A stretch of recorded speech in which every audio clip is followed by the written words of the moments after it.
So I have been feeling this feeling of depression and anxiety about the world and the state that it's in. Overall, I just feel very helpless. I feel like nothing I'm doing really matters. I've always skewed towards existentialism and the meaninglessness of life, but I don't know, I think I'm feeling it in like a very serious way right now. When I feel very anxious, I actually like to read the Bible. I've gone back and forth with my feelings about Christianity, but the thing I can say is by reading the Bible when I'm anxious, I feel less anxiety and I can't explain why. And by studying things that are set out in scripture and implementing or trying to live my life in that way, life gets better and I can't explain why. So I guess that's part of what faith is about, right? Operating and doing certain things even though you don't really understand why you're supposed to do things in that way. So anyway, I'm going to spend a little bit of time now listening or reading the Bible and trying to see if that helps. So I think I'm going to read Ecclesiastes.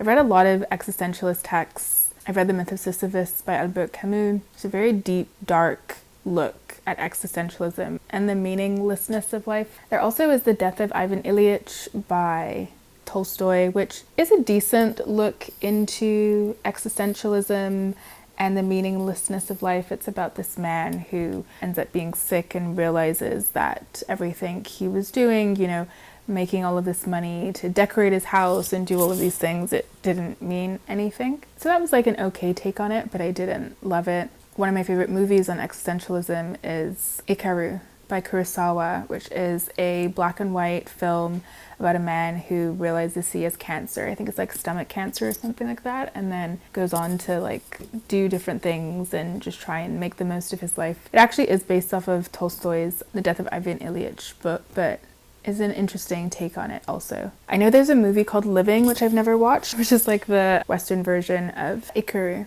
But out of all of those movies and books and works of nonfiction that I've read that deal with existentialism, my favorite is definitely Ecclesiastes, which is a book in the Bible, and it's all about the meaninglessness of life. Vanity, vanity, everything is vanity. Or one of the translations says meaningless, meaningless, everything is meaningless under the sun. The more knowledge, the more you learn, the more wisdom you gain, the more frustrated you get at the inequalities that exist in life. You focus on making lots of money and it doesn't bring happiness, it doesn't bring fulfillment. It's like, okay, now I can buy all of these things, but still, what is the purpose of it all, right? So really struggling with that feeling right now. So I'm going to spend some time listening to that and hopefully that helps. I feel like my natural inclination when I'm feeling anxious like this is just to self-soothe, drink or smoke or take an edible, but it's not really getting to the root of the issue. And that's why I like reading the Bible, because it allows me to feel calm without having to use any sort of substance to get there. Yesterday was a nice day.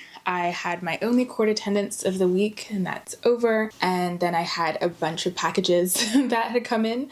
So I was spending some time this morning trying them on. Overall, I'm feeling very meh with everything that's going on in the world. And specifically, I'm talking about America and Israel's war on Iran. I just feel very frustrated with the state of the world and the fact that these countries are choosing to spend millions, actually billions of dollars on this stupid and futile war, and that is going to result in lots of death of innocent lives. Look at the schoolgirls that were killed. So anyway, feeling very frustrated by that, but I will say reading Ecclesiastes has helped a lot.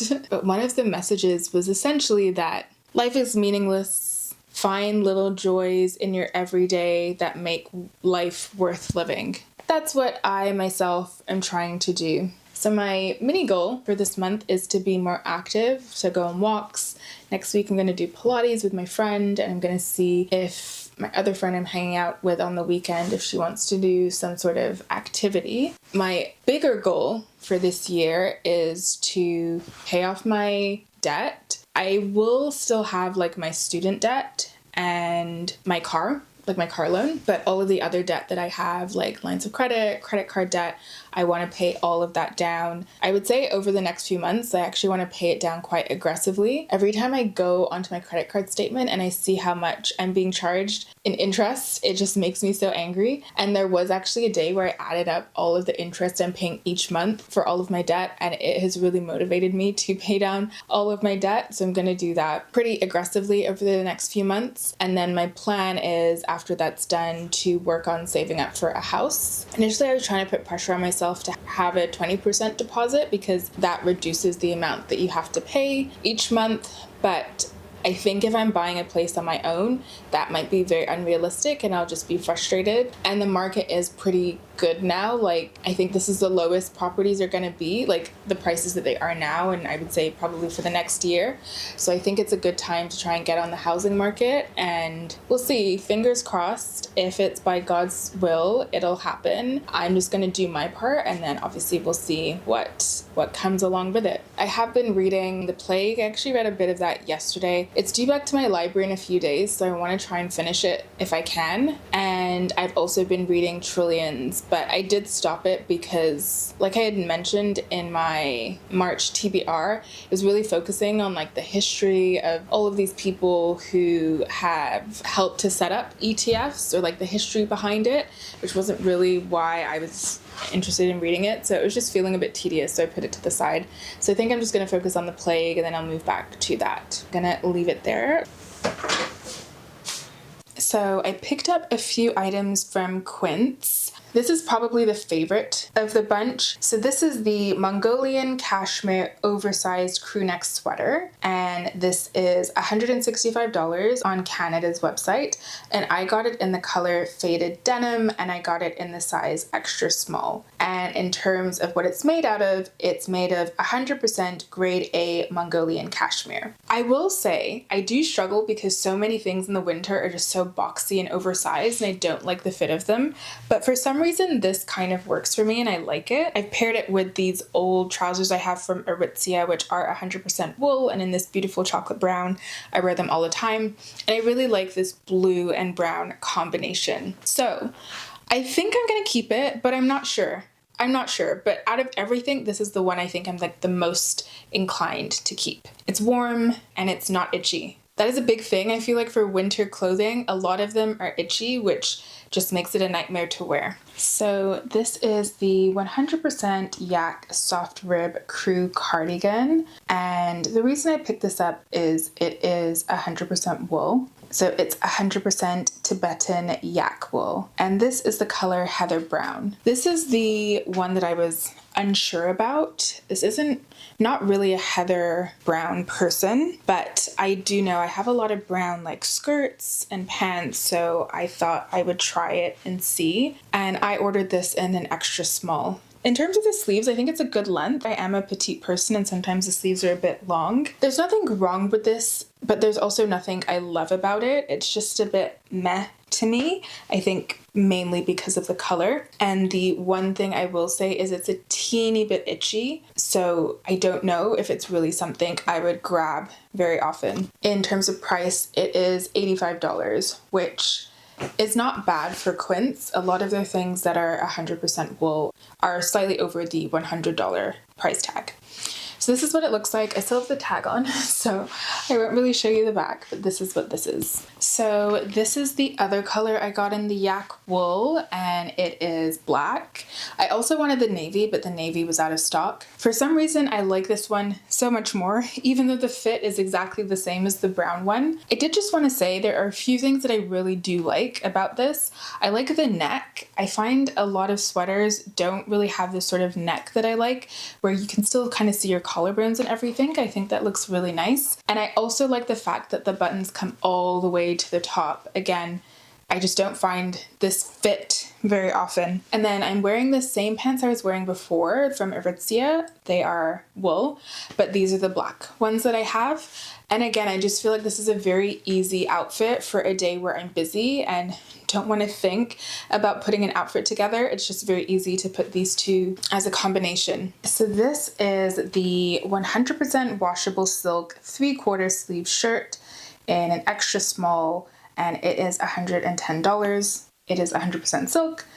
And this color is deep orchid purple. I will say that this color is now sold out. When I ordered it, there was only a few left in stock, which is why I rushed to place my order. So I'm wearing it again with the black pants. Typically I would have it tucked in, but I just wanted to see what it looked like not tucked in. So I really love the color of this silk shirt, and I love the fact that it's 100% silk. My gripe with it is the buttons do not go any further up. I would just have loved one more button. That's just me, because I would wear this to court and I just feel like it's a little bit open. When I'm in court, I don't want to think about my outfit. I don't want like buttons to open where they shouldn't. I don't want to be worried like my bra is going to be showing. And I just feel like with this, I'm a little bit conscious of the fact that it comes so low. So I would probably always safety pin it, but I'm like, why am I paying $110 for a shirt that I have to safety pin? And then I don't like the sleeves. I don't like a 3/4 sleeve, like ever. So most of the time I would wear a blazer over it. But again, I like things that are versatile. So I would like to be able to wear it without a blazer, and like in the summertime, just wear it with maybe a skirt. So as much as I love the color and everything, I think this is gonna have to go back. So it's Sunday, March 8th, and I'm just going to come with a very quick reading update. I just finished reading the book by Virginia Giuffre, which is called Nobody's Girl, a memoir of surviving abuse and fighting for justice. Virginia was one of the girls who was sexually abused by Jeffrey Epstein and Ghislaine Maxwell for a number of years. She was in their inner circle, and by that I mean a number of the girls were abused by Epstein locally at his home in Palm Beach or in Manhattan. Virginia was actually traveling quite often with Epstein, going with him to Epstein Island, and was given to a number of Epstein's friends or associates in order to have intercourse with them while she was a minor. So she has a much deeper understanding of the ways in which Maxwell and Epstein's whole operation worked. This was a very, very difficult read because there was just so much trauma and abuse that this young girl experienced at such a young age. Abuse committed by family members, abuse committed by strangers, and this was all before she even met Ghislaine and Jeffrey. And then we find out how she was sort of recruited by Ghislaine and brought into this web, and you really do understand the reasons why she would stay. First of all, she was groomed. Second of all, they were giving her so much money, which for someone her age is completely unheard of. And she also just really didn't have the family support, which I think tended to be the case with a lot of the young girls that were brought into this world. So we learn and hear about a lot of the abuse that she experienced as a child. And then we learn about how she was finally able to escape from this life. And then we hear about her new life with her husband and her children. And then all of the different ways she was involved after the fact in trying to hold Epstein, Maxwell, and other people within their orbit to account for the atrocities that they committed against these young girls. Overall, I would say it was a very, very good book. Very necessary reading with everything that's going on right now with the Epstein files. I feel like it would be in the news much more often if it wasn't for the fact that Trump started this war in Iran. It's just such an insider look into the way in which these depraved, evil people operated. Like, what really stood out to me was this like level of smugness that Epstein had. He would bring Virginia around to, they would go to the airport together. He would bring her to parties. She would meet famous people, like when she was on a jet with Epstein and Bill Clinton. And it's like he's literally throwing the fact in everyone's face that this man is around all of these young girls and nobody is doing anything about it. You could tell that he just really felt like he was completely above the law. My question as I was reading it is like, how exactly did Jeffrey Epstein have all of this money? I know I was seeing things online like he was a Mossad agent, but I genuinely do have a lot of questions about how he was as wealthy as he was, because it isn't really making a lot of sense to me, but that will be a further deep dive for another time. Overall, it's a really good book, but very difficult to read, but at the same time, it was actually quite difficult to put down, partly because the information is so graphic and so horrific. You kind of want to just like get through it quite quickly. It's not something you want to keep grabbing, especially like if you're having a good day. Like, this is not really a book that you want to read. And I do feel very grateful that like I have a life where I am able to leave that trauma. Like, that's not something that I myself am experiencing on a regular basis. So I can just like close the book and move on with my life. I can't even imagine what it would be like to live with this level of trauma and just like go about my everyday. So honestly, all of my thoughts and prayers are for people who were victims of Epstein and Maxwell, and just in general, people who are victims of sexual abuse, because it just really allows you to understand, at least to an extent, the level of trauma, the level of PTSD that causes within the victims. So overall, I would say it was a very good book, but definitely very, very graphic. So just be prepared when you go into it, but I think it is honestly mandatory reading for everybody. I also had started The Plague by Albert Camus, and I ended up DNFing that. I don't think I'm going to come back to that anytime soon. I had started it a few like days ago or weeks ago, and then we had this whole war in Iran that started. So I'm like, I'm just not really in the mind state to read this right now, but I would love to come back to it at a later time when life doesn't feel quite so crazy and surreal. I have been following a lot of the news and what's been happening in Iran, but I have been quite frustrated. Like, Al Jazeera has been good at covering things that are not covered by a lot of Western media, but we always do need to understand that like there is still some level of bias there. And so I've just been finding it really frustrating to get news in general, because Twitter would be the place I would usually go to get a lot of this information. But there's just so much misinformation on there now that it's very difficult to dig through what's real and what's not. Then you also have AI. Like yesterday, I saw this clip of someone riding like a motorcycle along a road in Iran, and you just see fire on both sides of the street, or at least one side of the street. And I was like, oh my gosh, this is something like out of an apocalypse movie. But then I had this moment where I was like, oh, is this AI? Is this real? Is this from another war years ago? And people are just posting it now. And so I'm just really frustrated with the current state of the world and media, because it's just so difficult to get unbiased information that you are sure is not AI, and you also are sure is not misinformation. So it's just really difficult and frustrating to dig through all of the things, but I'm trying my best to stay on top of things as much as possible. My thoughts and prayers are for all of the victims in Iran. Like, I was thinking about it yesterday, like some of the bombs that they're dropping. Like, I live in an area which is full of apartment buildings, and I'm like, these sorts of bombs would kill so many people in this area because it's just like so densely populated, and these are just like entire neighborhoods that are just being demolished. So I don't know what to say about the state of the world. Like, I will say what has been really helping me and grounding me has been spending time in the Word and spending time in the Bible, because it's been the only thing that's like picked me out of that like really negative headspace I was in earlier in the week. Like that footage earlier in this vlog where I was wearing that yellow shirt, I was really down and really struggling. And watching the news is not helping me. It's just making me feel more frustrated and more sad about the state of the world. What has really been helping me has been spending time in the Word. I've been reading a lot of the Old Testament, and my focus has actually recently been a bit more on the kings who were in place in the Promised Land. So I feel like a lot of people know, King David, King Solomon, King Saul. Those are like very famous kings, and those are mainly talked about in 1st and 2nd Samuel and then 1st Kings.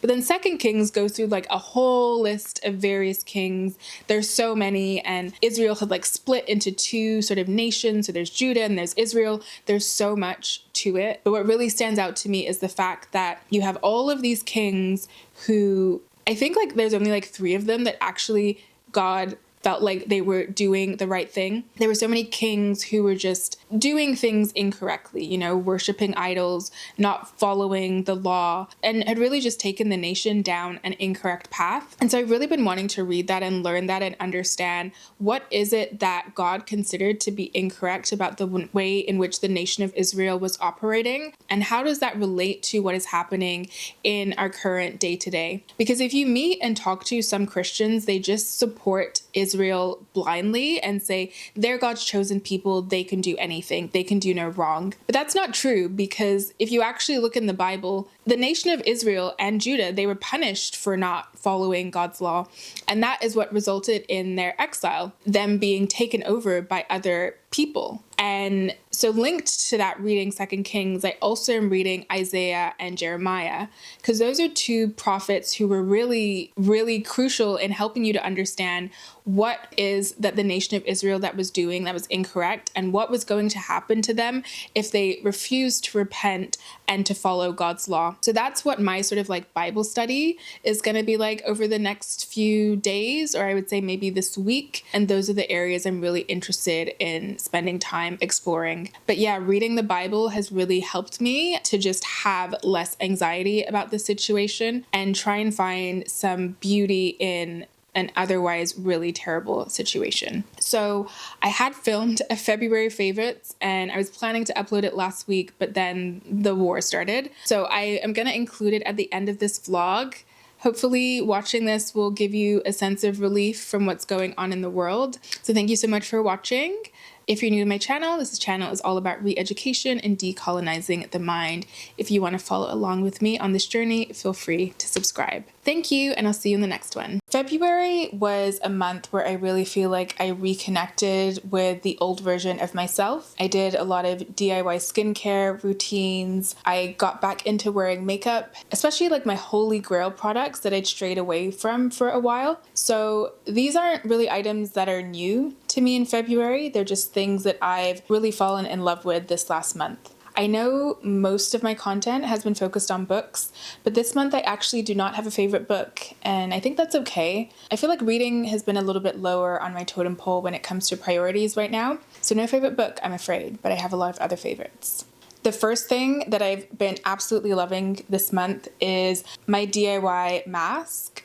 So this is a mixture of kaolin clay, aloe vera gel, and honey. And I use this on my skin a few times a week. And I've noticed that it's just really clearing out my pores on my face. I really love this combination. I played around with this formula and what goes into it. And I just think the honey really helps to prevent it from drying out my skin. And it's super easy to make, and I like to keep them in these mason jars, and I keep it in the fridge. Okay, now I'm gonna talk about fashion. It's not really like one item, it's more like a brand, and that's Quince. First of all, they have so many products on their website. I feel like there is genuinely something for everybody. The skirt is from them. It's one of their silk skirts. I live in Canada, and their things come within like 2 to 3 business days, like very, very fast. A lot of their things remind me of places like Aritzia, but they're much cheaper. I would say at least $100 less for each item. A very good place if you're looking for like business casual items, or like, you know, silk for an affordable price. Also bags that are nice and trendy but not too expensive. So yeah, I like their things, and their things come in a lot of cute colors. Like I have some of their cashmere in this like beautiful pink. I think they call it minimalist pink or something like that. And honestly, I'm like, this is the pink of my dreams, and nobody makes cashmere in this color. Like, thank you so much. So I really love their color options. Like even this really beautiful butter yellow for a silk skirt, very hard to find. So anyway, Quince, big fan of them. Another favorite that I have, I don't really talk very much on my channel about cooking, but I actually really do love to cook and try new recipes. Earlier this year in January, I went with my friend to have dim sum, which was absolutely amazing. And I then decided that I wanted to try and start learning how to make it myself. So I've been every week trying to make dumplings, and I've got to a point where they actually have turned out pretty good. So I also discovered this month that I love cabbage. So I also do these cabbage rolls, which are kind of like cabbage dumplings, and inside is pork, more cabbage, and then lots of seasoning to the pork. And then in the evenings, what I have been doing when I have time is dumplings. And I couldn't find a place where they sell the dumpling actual wrappers. So I have actually been making the dumpling wrappers from scratch, which is what makes this recipe a little bit excessive. But I do have a link to a blog that has both the dumpling wrapper recipe that I like and the actual dumpling recipe that I like, which are the pork and cabbage dumplings. So I make that. I typically will make it like on a weekend, like a Saturday, but I do sometimes make it during the week if I'm not too busy. And it's just so lovely on a horrible cold day to just sit and eat dinner with my dumplings. It makes me so happy. I can't explain it. If anybody wants to challenge themselves to make dumplings, I would 100% recommend if you have like 3 hours to make dumplings. Okay, so that's it for my February favorites. I didn't really have any music favorites. There was quite a lot of new music that came out. You had J. Cole, you had Baby Keem. I also really like Charlotte Day Wilson. She came out with a new album, but it's still too early for me to really say whether or not I have a favorite. I will definitely say I did not really like J. Cole's album. Sorry for the Cole fans. But yeah, that's it for my February favorites. I would love to hear if people had any favorites. I also really like watching these videos, so like if anyone has a video like this, they want to link it, I think you can link it in the comments, but if not, just like let me know, because yeah, I love watching these videos. Whether or not I follow people, I always watch favorite videos. Bye!